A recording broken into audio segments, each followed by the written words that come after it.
My name is Emily, a 28-year-old woman living at home with my mother and older sister Catherine, who is 2 years my senior.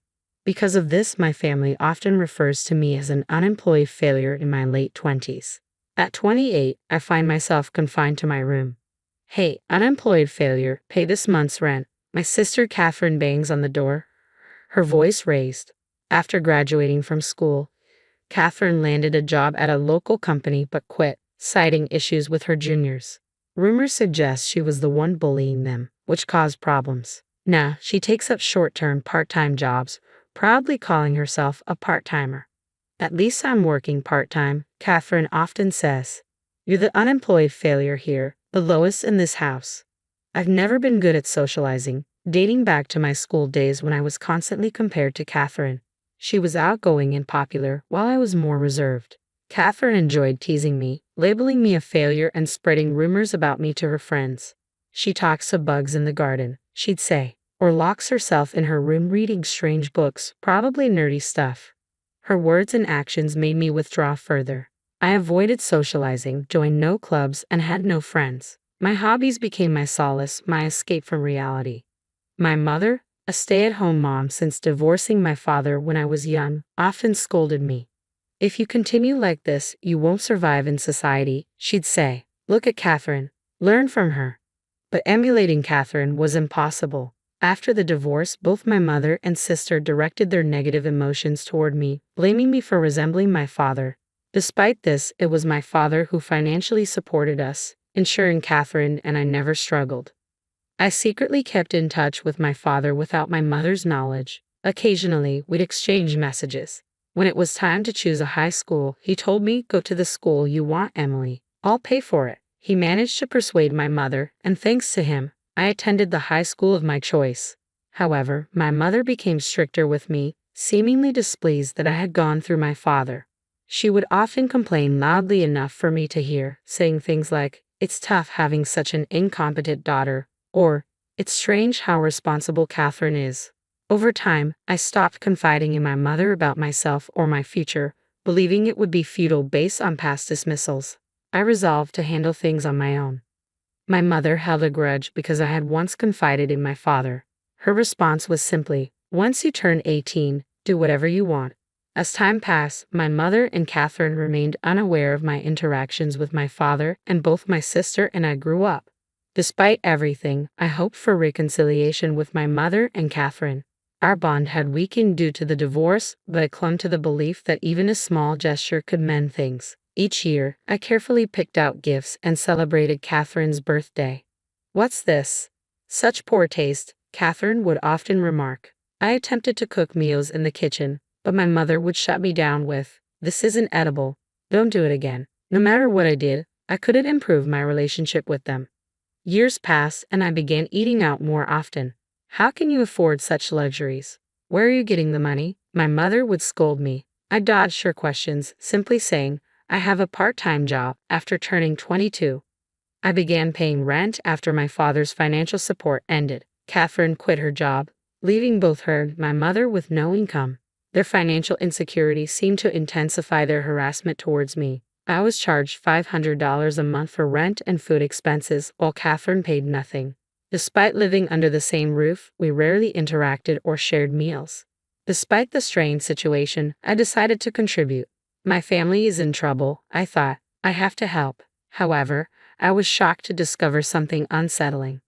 I found out that, apart from me, my mother was demanding a monthly allowance of $4,000 from her own parents. Knowing my close relationship with my grandparents, they consulted me about this request.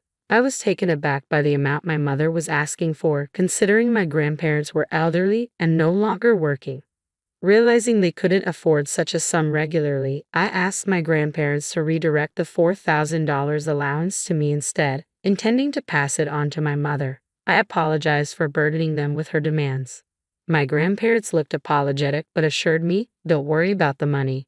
There's a reason we didn't give it directly to your mother." I feared my mother might exploit the situation if she knew I had access to that money.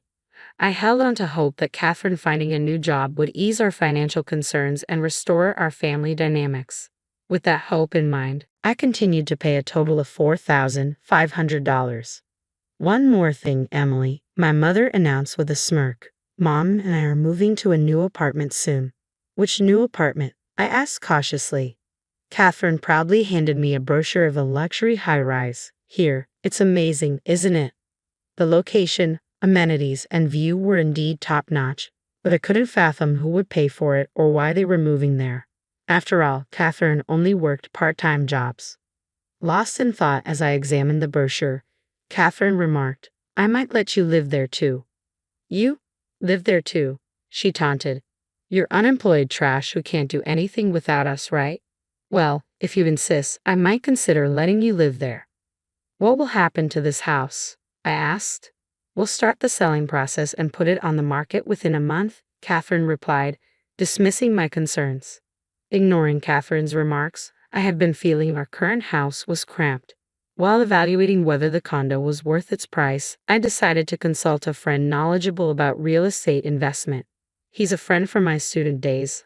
I explained to my mother and Catherine later.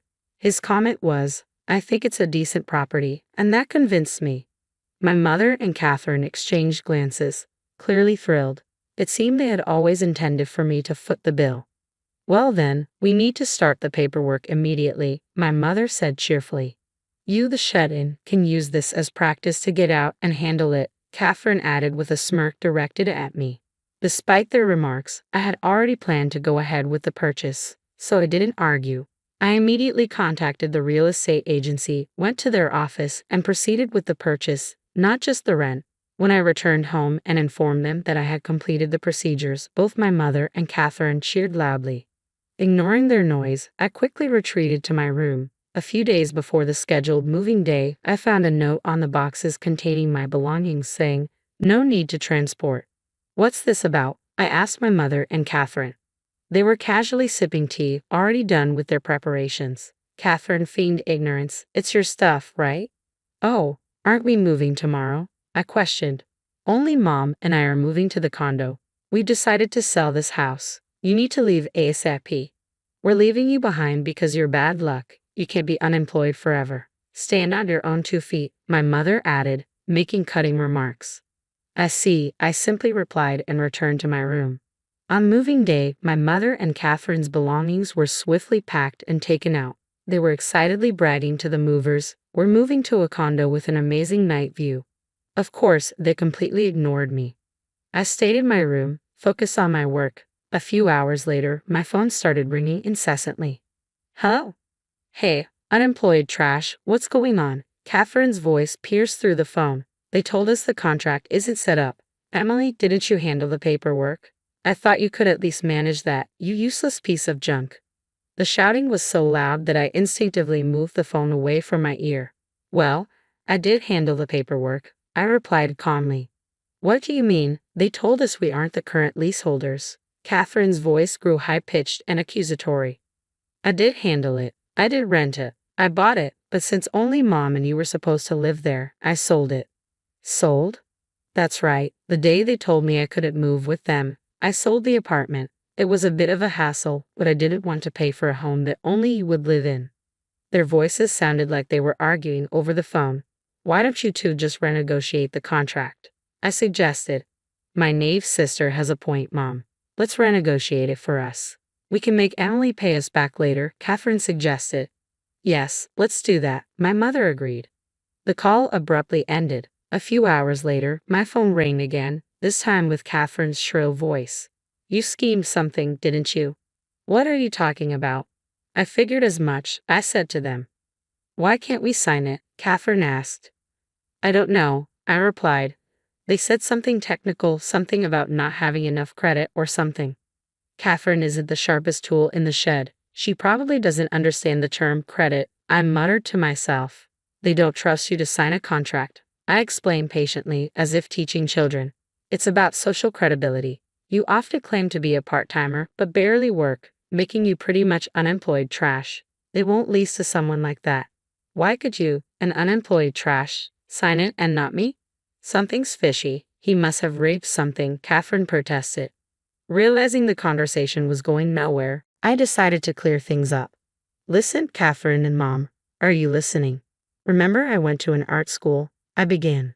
despite mom being against it because it was far away. I've always been drawing. I even won a national competition in high school. My achievements were recognized, and I got a scholarship to attend a famous art university. Neither of you knew, did you? I never told you guys. I'm still drawing, using Dad's room for it. The monthly rent of $4,000 might seem high, but I felt it was okay given the hassle of moving. Oh, I'll send you the link to my portfolio website, I continued, sending it to both Catherine's and Mom's phones. This site showcases my achievements and past works. There's also a contact form for potential buyers of my artwork. I'm not an unemployed trash. I've been investing my income as well. I think my annual income is on par with business owners. My income is leagues ahead of yours, Catherine, who claims to be a part-timer. That's why I have credibility. You're lying? Stop making things up. Catherine's voice was faint and incredulous. I could faintly hear my mother's voice. I've never been particularly good at interacting with people, but I've always had a keen interest in art and paintings. Finding joy drawing objects around the house, replicating plants and copying insects, the art book my father secretly bought for me on my birthday is a treasure item. To my unsophisticated sister Catherine, it probably looked like something a nerd would read. Being a successful artist, I of course don't work for a company, I thought, reflecting on how to my mother and Catherine, I probably appeared as an unemployed recluse trash. After all, they've never shown any interest in me before. They have no clue about the real me. I don't know or care if you're some great person, but I won't forgive you for betraying Mom and me, my mother said.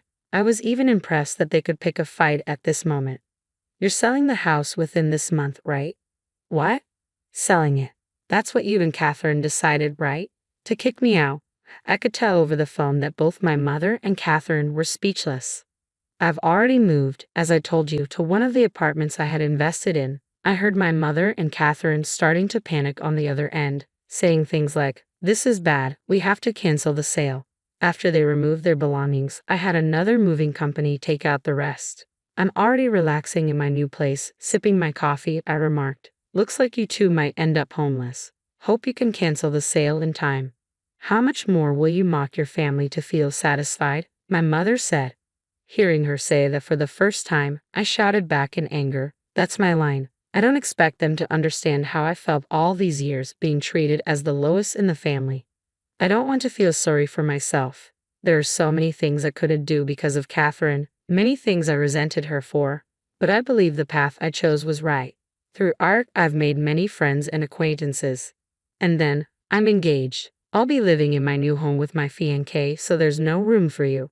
Please enjoy living without the newest nuances, I declared and hung up. Are you okay? My husband cautiously asked from behind. He seemed surprised because I rarely raised my voice. Yeah, I'm fine. They're like parasites, so they'll figure things out even without me, I replied.